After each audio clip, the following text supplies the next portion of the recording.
Hello.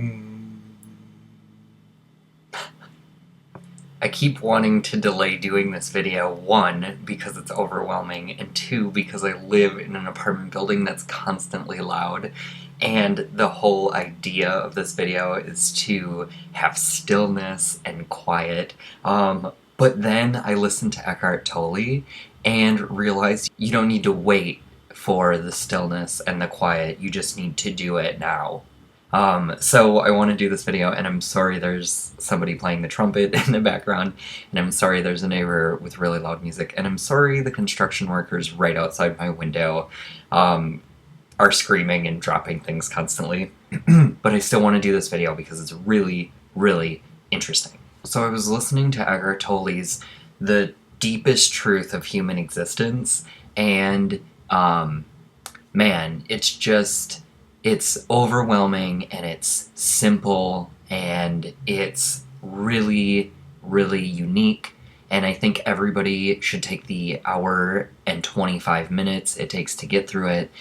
It's an amazing meditation. Meditation is something I'm not good at. I don't know how to find stillness within. I don't know how to quiet my mind yet. It's all stuff I'm learning, but I figure this is me starting off my journey with it. It would be cool to find others who are starting off, but it'd also be cool to find people who have done it for years and decades to chime in and give tips and tricks and help us learn and tell us about your experiences with it. Or maybe on the opposite end of the spectrum, somebody who's never even thought about meditation, and how cool it would be to find a video where there's a discussion going about people who are for it, against it, don't have time for it, objections, pros, cons. I like those kind of videos that get people talking all sides, because then it's voicing all of the thoughts in your head. You know, even if you're pro something, you do understand the cons of it, so, you know, why not hear people squabble it out on a YouTube video, right? Okay, anyway, the main point of his video is about knowing yourself and being okay with the truth that you know within, on that first layer of who you are, who your soul is. And that's the truth. It's everything you bring to the table in this existence. So basically every thought you know to be something that is a core value of you, but you've never really expressed it to the outside world because you don't know how, you don't want to come off weird, you don't want to think about what that part of you means. Like, it's the interesting, intricate, deep parts of you. And it's a lot of where phobias and fears and courage and strength and everything comes from, because it's who you really are. One thing he said is the thought, I know a lot about myself. And I had never thought about it the way that Eckhart does, but he was saying, think about it as, who is the I? The I is the observer, and the observer is seeing what the self is, and the self is your soul. So the self is the true you, but you as the person here, am witness to who myself truly is. So I'm just watching the experience unfold. I'm taking notes, as you will. I'm the stenographer in the courtroom of what my soul really is and how I'm trying to project that into the physical here. And I love that he describes that when he was going through a depressed period at 30, he woke up to this overwhelming feeling of depression and wanted to end his life. And while he was battling that, he had the thought, I can't stand myself. And he was like, well, wait, who's the I that's talking about the self? How are they two different people? If I can separate myself and stop my mind, maybe the self is actually okay. And that's how I'm interpreting his journey, and I think he is a fascinating human. I had never heard of him before a year and a half, 2 years ago. I slowly started listening to him. When I first listened to him, I was like, I can't do an audiobook of this man. His voice is... It almost put me to sleep, but then now I'm in love with his voice. I think he's so cute, and his little giggle. I have a crush on little Eckhart. Anyway, one of his main points within this audiobook, this meditation he takes you through, was that the egoic mind has literally driven the world mad. And I, along with many people I know, can see that, and we talk about it often just with what we see in politics right now. Look at our politicians. They're mad. They're crazy. They're literally... These people wouldn't have been elected 100 years ago when politicians were taken seriously. Look at our reality TV show stars or our movie stars or our TV stars. Everybody is an exaggerated version of a human. Everybody's had their Botox. It's incredibly weird. We separate them from who normal people are, and they love the perks of being above because it's driven by the ego, but they're just as lonely, and they're still searching, and they're sitting there being like, well, everybody's telling me I've made it and I have a wonderful life, but on the inside they don't know why they feel lonely and sad, just like everybody else. Everybody is fighting that battle, and money and success and fame, those aren't going to get you to happiness. That's the egoic mind telling you, hey, this is how you achieve happiness, and if you keep striving for this and bigger and better cars and fancier houses and a better job, if you keep striving for the next best, you're chasing after the idea of happiness, and that's just an egoic mind fooling you into thinking that's the way you'll get there, but you'll never be happy with what you have because the egoic mind keeps wanting more. And as long as you keep wanting more, you can't enjoy the now. And that's the message that Eckhart is trying to announce far and wide, is enjoy the now. Take time to live in the present moment. And I think there is something genuinely to that. Every time, for the past handful of months, every time I'm getting worked up or sad, a feeling that normally would cause me to get angry or have a temper tantrum or take out my frustrations in a way that misrepresents what I even mean, now I've been finding that if I take the time to quiet my mind, and I take a deep breath in, and I hold it, and then release, and I do that a couple times, and then I think to myself, am I really angry about what I'm getting worked up about? And more times than not, I'm able to calm myself down, which is something I was never able to do before. Ask any of my exes, okay? I'm like well known for just flipping tables, okay? Like, it's not about censoring yourself, it's about taking the time to calm yourself down and realizing that your ego isn't you. It's a trick your mind can play that is causing you to identify with only that set of characteristics about you, but it is only a set. It is not completely you.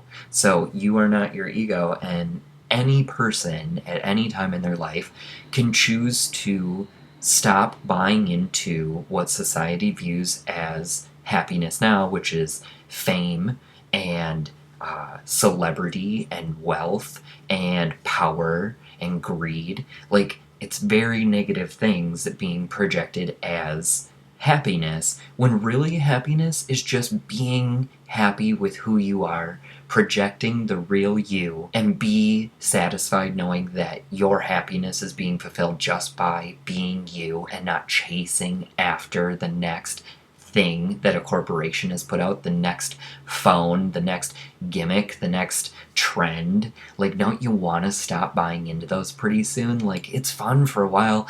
Being materialistic can be fun. It gets you cool things, and gadgets are neat, and new fashion is amazing. Fashion is art, and I'm not condemning spending hard-earned money on that. I'm not even condemning the idea of making money. I'm just saying, isn't it cool to talk about the fact that money is a man-made thing and power is a man-made thing, and these are things that we don't have to buy into forever? It's just kind of cool knowing that we can stop it at some point.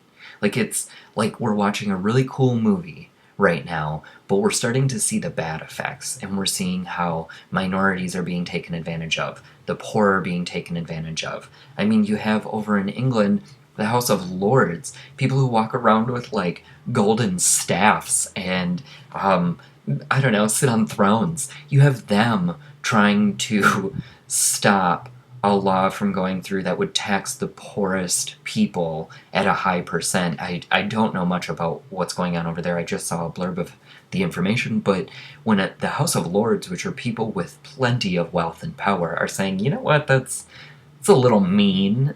I mean, just the idea of hierarchy is mean, so the fact that they're calling out that law specifically says a lot. So where we're at right now with how we're so egoic and the world has really gone mad, and we need to start taking care of ourselves and then taking care of the ones around us and just projecting that sense of togetherness and helpfulness. We weren't taking care of anything, but we're coming out of that. That's that whole December 21st, 2012.